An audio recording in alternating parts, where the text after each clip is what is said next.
அஸ்ஸலாமு அலைக்கும் வரஹ்மத்துல்லாஹி வபரகாத்துஹு. அன்பார்ந்த அனைத்து உறவுகளுக்கும் இனிய மதிய வணக்கம். மிக முக்கியமான சில தகவல்கள், அதுலேயும் குறிப்பாக பார்த்தீங்கன்னா, குறிப்பாக உங்களுடைய அக்காமா இனிமேல் காலை மாலை வேண்டிய நேரத்தில் நீங்கள் போய் எடுத்துக்கொள்ள முடியும். அதற்கான அப்ரூவலை வழங்கியிருக்கிறாங்க. சந்தோஷம். அடுத்த மிக முக்கியமான ஒரு தகவல், ஃபுல் எஃபோர்ட்ஸோட இனி வரும் நாட்களில் மின்சாரத்துக்குரிய அனைத்து செயல்பாடுகளும் செயல்படும் அப்படின்னு அமைச்சர் மற்றும் முக்கிய அதிகாரிகள் தெரிவிச்சிருக்கிறாங்க. அது சம்மந்தமான வீடியோ காட்சி கடைசியில் இருக்க பார்க்கலாம். முதலாவது அக்காமா. உங்களுடைய அக்காமா இதுக்கு முன்னாடி பார்த்தீங்கன்னா, அக்காமா எடுக்க போகிறவங்களுக்கு காலையில் குவைத்திகளுக்கும் மதியம் வெளிநாட்டவர்களுக்குமா அல்லது காலையில் வெளிநாட்டவர்களுக்கு மதியம் குவைட் அப்படின்ற மாதிரி ஒரு டிஃப்ரெண்ட்டான ஷெடியூல் வச்சுருந்தாங்க. இப்போ வேண்டிய நேரத்துக்கு வேண்டியவங்க போய் எடுக்கலாம் அப்படின்ற மாதிரி ஃபுல் ஃப்ரீடமை கொடுத்துருக்குறாங்க குவைத்துடைய public authority for civil information, civil தகவல்களுக்கான பொது ஆணையகம். அதே போல் நிறைய பேர் இன்றைக்கு வரைக்கும் அட்ரஸ் இல்லை. ஆனால் அந்த அட்ரஸ் இல்லை அப்படின்றத அட்வான்டேஜாக ஒரு சிலர் எடுத்துக்கிறீங்க. இதை என்ன சொல்கிறது, இதை எப்படியாவது நீங்கள் அட்ரஸ் எடுத்துக்கொள்ளணும் அப்படின்ற அந்த நோக்கத்தில் காசு கொடுத்து அட்ரஸ் எடுக்க பார்க்குறீங்க. தயவு செய்து காசு கொடுத்து அட்ரஸ் எடுக்காதீங்க. என்ன காரணம்னா, நீங்கள் காசு கொடுத்து அட்ரஸை மட்டும்தான் வாங்கியிருக்கீங்க, ஆனால் அந்த இடத்துல நீங்கள் இருக்கல. திடீர் செக்கின் இனி வரும் நாட்களில் நடக்கலாம், நடந்துக்கிட்டு இருக்குது, பிடிபட்டுக்கிட்டு இருக்கிறாங்க. அப்படி பிடிப்பட்டவங்க பலருமே உடனே நாடு கடத்தப்படுறாங்க. அதே மாதிரி இன்னொரு முக்கியமான விடயம், சிலர் இதை பிஸ்னஸாக செய்கிறாங்க.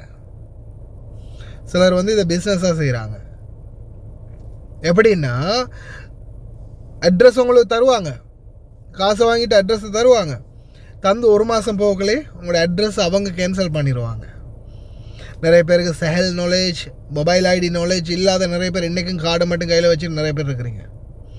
என்ன ஆகும்னா, அட்ரஸை தந்துட்டு ஒரு மாதத்துலேயே அவங்க கேன்சல் பண்ணிவிட்டு அதை வேறு யாருக்காவது கொடுத்துருவாங்க. இந்த அக்காமா அடிக்கிற சீன் மாதிரி தான்.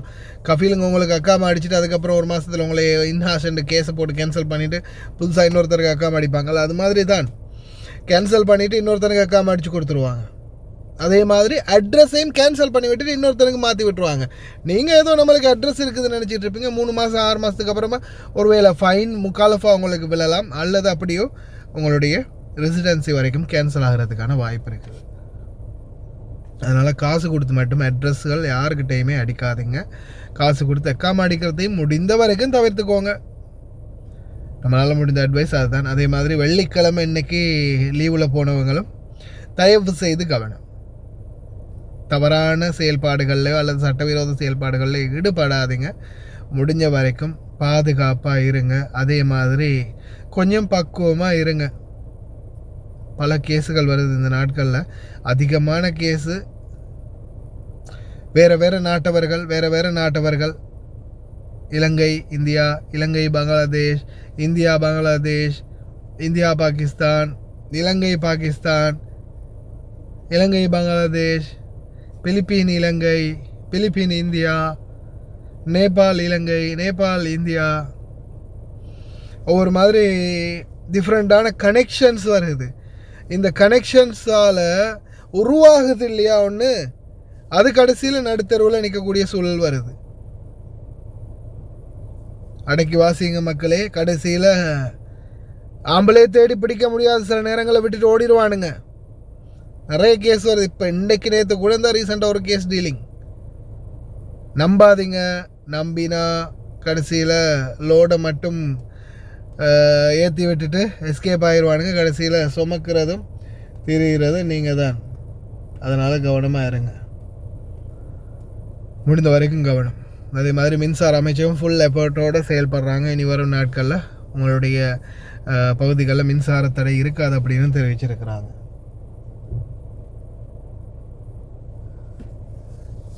ஓகே மக்களே, கவனமாக இருங்க. تتميز المرأة الموظفة في وزارة الكهرباء والماء والطاقة المتجددة بتضحياتها وتفانيها في أداء مهامها الوظيفية لمساندة مختلف قطاعات مراكز المراقبة والتحكم ومحطات القوى الكهربائية وتقطير المياه، وهذا ما تجلى في الأزمة الأخيرة التي مرت بها البلاد.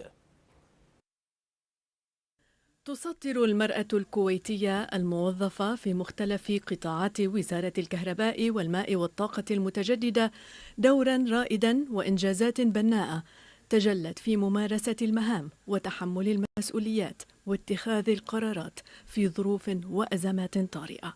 طبعا احنا قطاعنا قطاع المحطات يعتبر من القطاعات المهمة بالوزارة، وجهودهم مستمرة يعني بالرغم من الحرب. وطبعا بالتعاون مع زملائي وزميلاتي بالقطاع كان هدفنا أول شيء استمرار أعمال التشغيل الوحدات وفقا لطلبات الشبكة الكهربائية والمائية، كذلك استمرار أعمال الصيانة بالرغم من الحرب لرفع جاهزية الوحدات حق الصيف واستعداد للصيف، بالإضافة تأمين سلاسل الإمداد وخصوصا بالنسبة للوقود بالتنسيق مع القطاع النفطي لإيجاد البدائل المناسبة في حينه.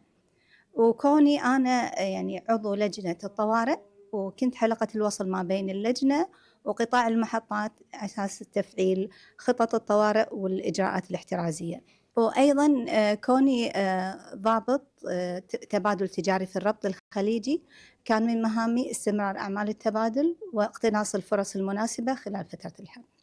جهود متواصلة تقوم بها مهندسات إلى جانب زملائهن الرجال على مدار الساعة لضمان استمرارية تشغيل محطات توليد الكهرباء وتقطير المياه وإيصال الخدمات للمواطنين والمقيمين. أظهرت المهندسة الكويتية قدرة فائقة في تحقيق التوازن بين مسؤولياتها الوظيفية والأسرية على حد السواء في هذه الظروف الاستثنائية، وأخص إدارتي في إدارة التشغيل لمراكز المراقبة والتحكم والرقابة، كون أن طبيعة عملنا تتطلب التواجد على مدار الساعة لاستمرار ضمان استقرار المنظومة الكهربائية وإيصال التيار الكهربائي بالوجه الأمثل للمستهلكين. طبعا في هذه الظروف الاعتيادية كان هذا طبيعة عملنا، لكن في الظروف الاستثنائية والحالة الطارئة تضاعفت الجهود والأعمال وأصبح العمل مدة 24 ساعة ما نرجع إلى المنزل، خاصة على حد السواء يعني في الأيام العادية والعطل والأعياد الرسمية. لكن هذه ما تعتبر تضحيات ولا تعتبر جهود، إنما هذا واجبنا تجاه دولتنا الحبيبة الكويت في هذه الظروف. وإنما يثلج صدري أن لما أشوف المنظومة الكهربائية مستقرة والعمل قائم على مدار الساعة بالطريقة الاعتيادية في الظروف الغير اعتيادية. اللهم أديم الأمن والأمان واحفظ دولتنا الكويت من كل شر. أظهرت المرأة الكويتية العاملة في وزارة الكهرباء والماء والطاقة المتجددة قدرة فائقة في تحقيق التوازن خلال الظروف العادية كما في الأزمات لضمان استمرار خدمتي الكهرباء والماء دون انقطاع. جيهان حبيب، قناة الأخبار.